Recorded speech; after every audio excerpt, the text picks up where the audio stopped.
सूत्र ही माननीय उद्धव ठाकरे व माननीय राज ठाकरे यांच्याकडे देतो.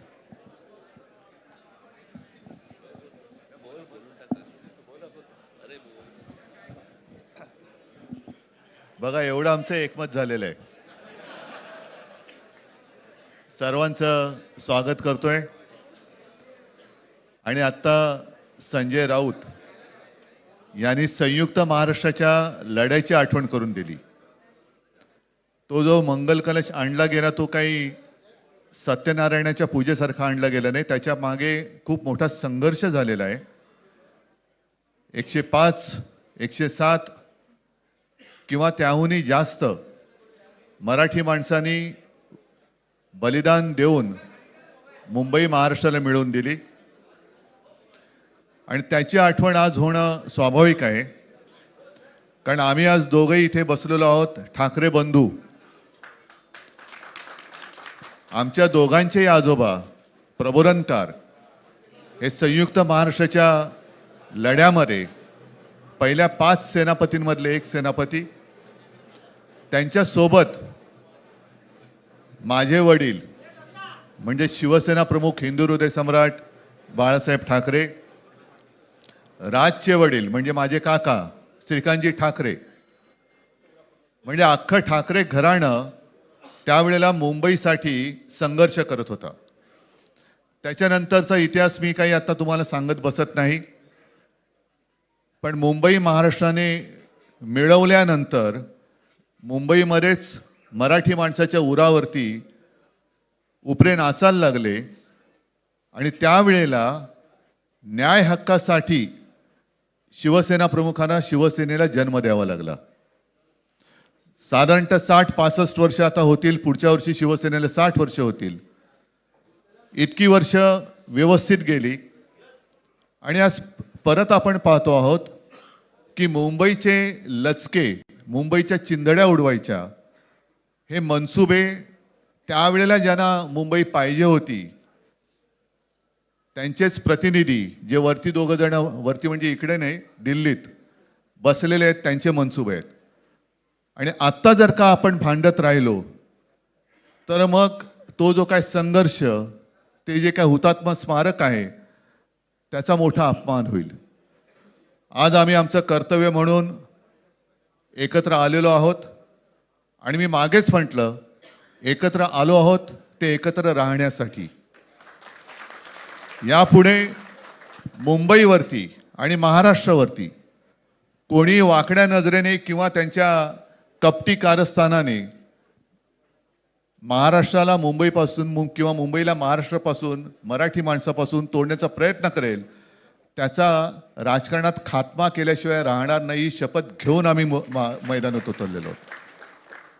उत्साह अमाप आहे. मी तुमच्या सर्वांच्या माध्यमातून, मला कल्पना आहे की आज केवळ महाराष्ट्रच नाही तर अख्खा देश बघतोय. मी सर्वांना विनंती करतोय, आवाहन करतोय आणि एक सूचना सुद्धा करतोय. कारण मागे विधानसभेच्या वेळेला भारतीय जनता पक्षाने जो एक अपप्रचार केला होता, बटेंगे तो कटेंगे, तसंच मी मराठी माणसाला सांगतोय की आता जर का चुकाल तर संपाल, आता जर का फुटाल तर पूर्णपणे संपून जाल. म्हणून परत एकदा तुटू नका, फुटू नका आणि मराठीचा वसा टाकू नका, हाच एक संदेश मी आमच्या आज दोघांच्या युतीच्या निमित्ताने संपूर्ण महाराष्ट्राला देतो आहे. आणि मला खात्री आहे की मराठी माणूस हा सहसा कोणाच्या वाटेला जात नाही, पण त्याच्या वाटेला जर का कोणी आलाच तर त्याला परत जाऊ देत नाही. मी सगळ्यांना परत मनापासून धन्यवाद देतो. आणि राज,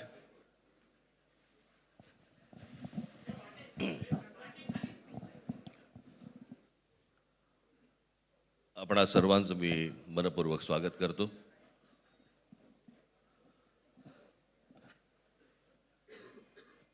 जे काय बाकी बोलायचं आहे ते सगळं जाहीर सभा जेव्हा सुरू होतील त्यावेळेला बोलूच आम्ही. परंतु माझी एक मुलाखत झाली होती आणि मी मुद्दामून आठवण करून देतो त्या गोष्टींची. आणि त्या मुलाखतीमध्ये मी असं म्हटलं होतं की कुठल्याही वादापेक्षा आणि भांडणापेक्षा महाराष्ट्र मोठा आहे. आणि मला असं वाटतं तिथून आज आम्ही एकत्र येण्याची सुरुवात त्या वाक्यापासून झाली.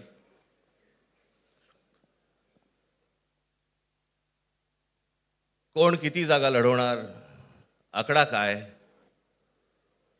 हा नाही सांगणार तुम्हाला.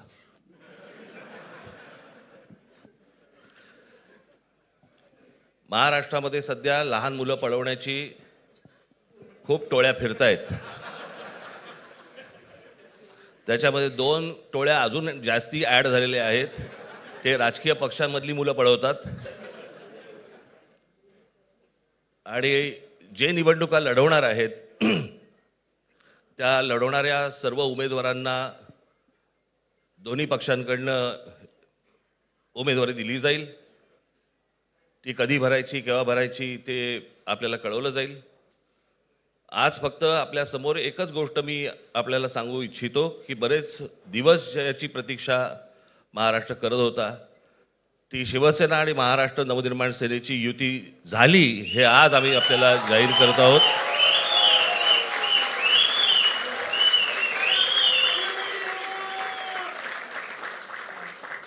धन्यवाद.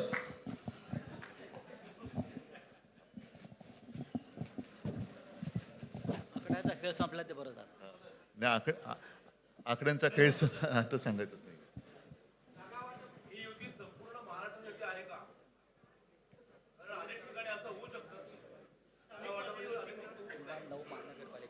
अजून बाकीच्या महापालिकांमध्ये सुद्धा कालपर्यंत युती झालेली, जशी नाशिकमध्ये झालेली आहे, बाकीच्या ज्या महापालिका आहेत त्यांची सुद्धा त्यांच्या तिथल्याही युतीवरती आज उद्याच शिक्कामोर्तब होईल.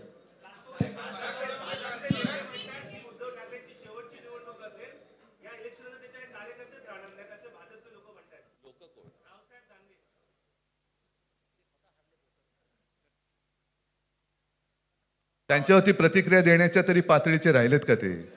त्यांना त्यांच्या पक्षात सुद्धा कोण विचारत नाही. मला असं वाटतं की उत्तरं देवांना द्यावीत, दानवांना नाहीत.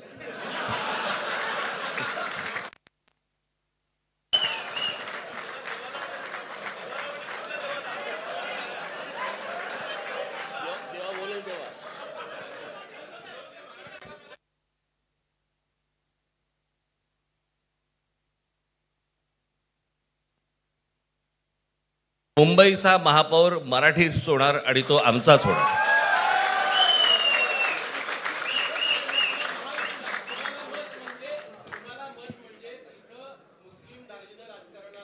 मला असं वाटतं की एक मुख्यमंत्र्यांचा व्हिडिओ पण फिरतोय ज्याच्यामध्ये ते अल्ला हाफिज असं बनलेत, बरोबर ना? तर या गोष्टी त्यांनी सांगू नयेत. माझ्याकडे खूप व्हिडिओज आहेत.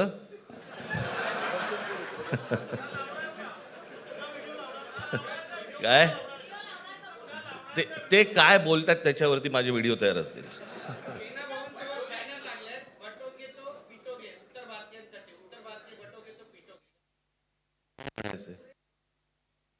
काय म्हणायचं त्याच्यावरती?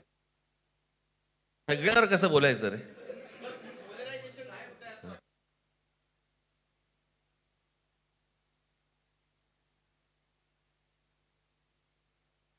मला असं वाटतं आज मुंबईचं मी तुमच्यासमोर आम्ही जाहीर करत आहोत आणि बाकीच्या जशा अशा होतील तशा तुम्हाला कळवलं जातील.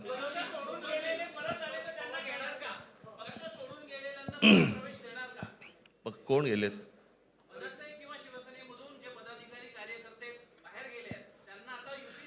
येऊ तर देत पहिलं. हे जरतर वरतीच खूप असतं सगळं.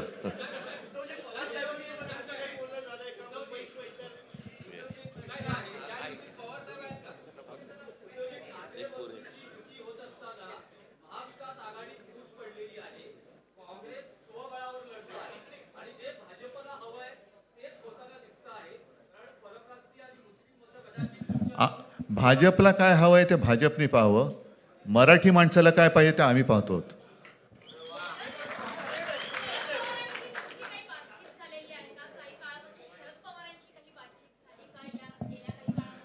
चर्चा सुरू आहे, बघू. त्यांच्यात आम्ही आज आमची युती जाहीर केलेली आहे, शिवसेना आणि महाराष्ट्र नवनिर्माण सेना.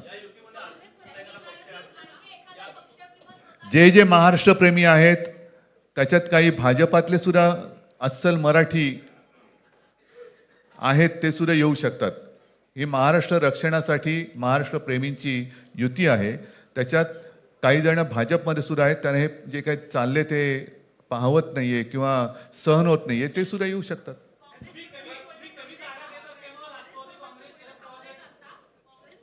काँग्रेसने जर जाहीर केलं ना, हो मग आता म्हणजे आणखीन काय बोलायचं? तोडलं का?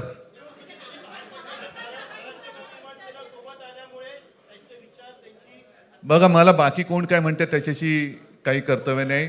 मी परत एकदा सांगितलं, महाराष्ट्राला आणि मराठी माणसाला काय पाहिजे ते आम्ही दोघं बघतो.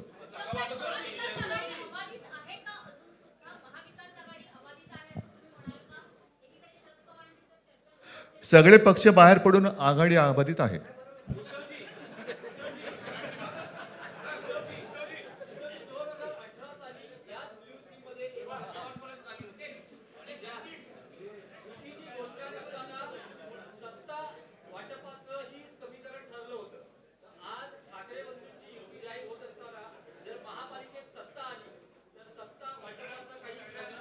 त्यावेळेला आम्ही हा निर्णय जाहीर केला होता आणि नंतर काय झालं तुम्हाला माहिती आहे. म्हणून आज आम्ही तो निर्णय जाहीर करत नाही आहोत.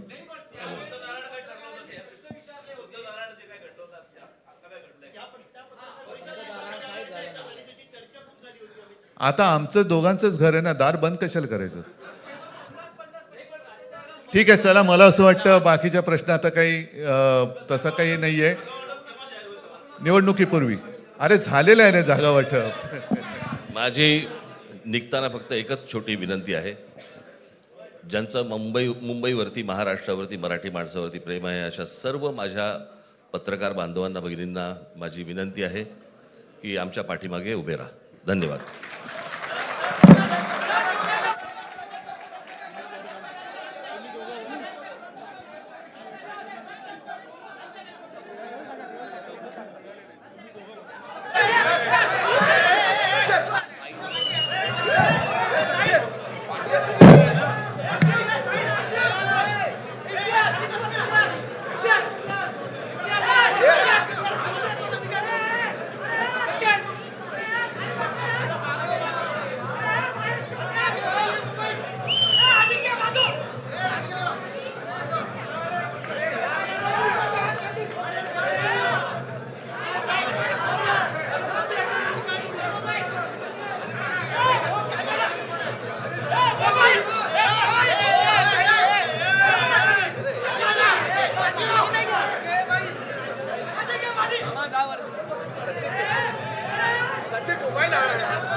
बसले